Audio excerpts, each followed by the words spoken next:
तर आपण आता थेट जाणार आहोत शरयू तीरी। आज दिवसभर रामलल्लाच्या प्राणप्रतिष्ठेचा उत्साह अनुभवल्यानंतर आता शरयू तीरी दीपोत्सवाला सुरुवात होते आहे। शरयू तीरी अत्यंत अद्भुत असा नजारा आपण बघतो आहोत। महाराष्ट्राच्या तुलनेमध्ये उत्तर प्रदेशात सूर्यास्त लवकर होतो।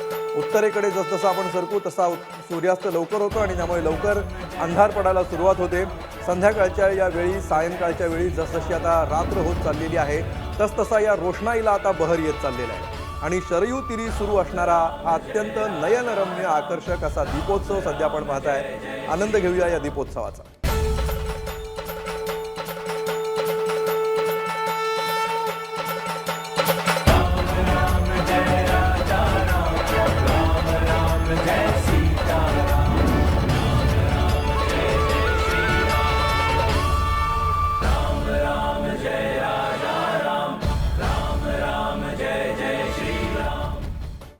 बनारसमध्ये ज्या प्रकारे गंगा नदीचं महत्त्व आहे त्याचप्रमाणे अयोध्येमध्ये शरयू नदीचं महत्त्व आहे आणि अयोध्येच्या या शरयू नदीच्या तीरावर अत्यंत मनोहारी अशी ही रोषणाई आपण पाहतो आहोत। शरयू नदीच्या तीरावर आजचा आनंद साजरा करण्यासाठी हा दीपोत्सव साजरा करण्यात येतो आहे आणि भारतासह देश विदेशातून आलेले लाखो पर्यटक या उत्सवाचा आनंद घेत आहेत।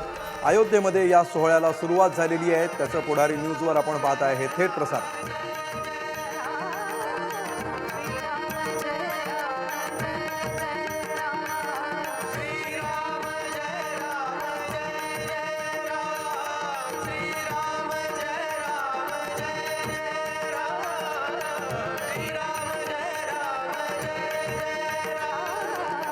तर सध्या पुढारी न्यूजच्या स्क्रीनवर आजच्या दिवसभरातली दोन महत्त्वाची दृश्य, आजच्या दिवसातली ऐतिहासिक दुपार आणि आजच्या दिवसाची ही अत्यंत मनोहारी अशी ही सायंकाळ। आज दुपारी पंतप्रधान नरेंद्र मोदींच्या हस्ते प्रभू रामलल्लाची प्राणप्रतिष्ठापना करण्यात आली आणि या ऐतिहासिक क्षणाचे कोट्यवधी प्रेक्षक, कोट्यवधी रामभक्त साक्षीदार झाले।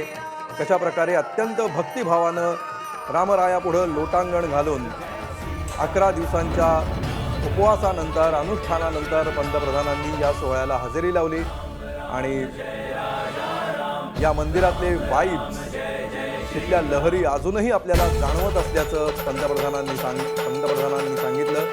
तर 500 वर्ष ज्या सोहळ्याची प्रतीक्षा तमाम रामभक्त करत होते तो क्षण आज दुपारी आला आणि तो क्षण सध्या पुढारी न्यूजवर डाव्या बाजूच्या स्क्रीनमध्ये आपण पाहतो आहोत। आणि एवढा मोठा सोहळा झाल्यानंतर साहजिकच आहे संध्याकाळी त्याचा आनंद साजरा होणं।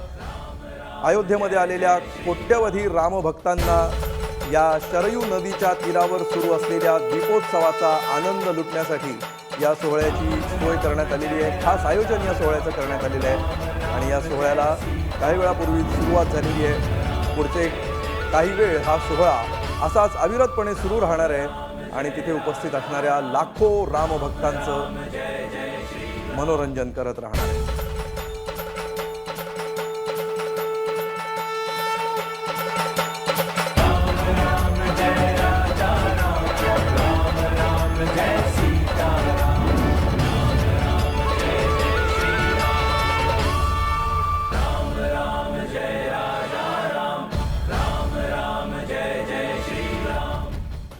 प्रत्येकालाच काही अयोध्येमध्ये जाणं शक्य नाहीये। एका दिवसामध्ये सगळेच जण अयोध्येमध्ये जाऊ शकत नाहीत। कधी ना कधी प्रत्येक जण आपल्या सवडीनुसार, आपल्या सोयीनुसार, आपल्या वेळेनुसार अयोध्येला निश्चितपणे भेट देईल। मात्र आजच्या दिवसाचं महत्त्व हे अनन्यसाधारण आहे आणि तुम्हाला प्रत्यक्ष अयोध्येला जायला जमलं नाही म्हणून काय झालं, पुढारी न्यूजच्या स्क्रीनवर तुम्ही ही सगळी दृश्य, हा सगळा सोहळा, हा सगळा अनुभव जसाच्या तसा थेट घर बसल्या पाहू शकताय।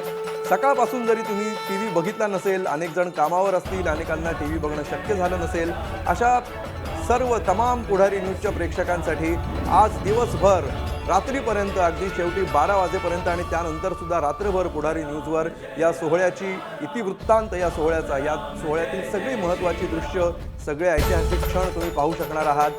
दुपार, सकाळ, संध्याकाळ, रात्र, प्रत्येक प्रहर पुढारी न्यूजवर तुम्हाला दिसणार आहे। शरयू तीरावरची सध्या सुरू असलेली ही संध्याकाळ।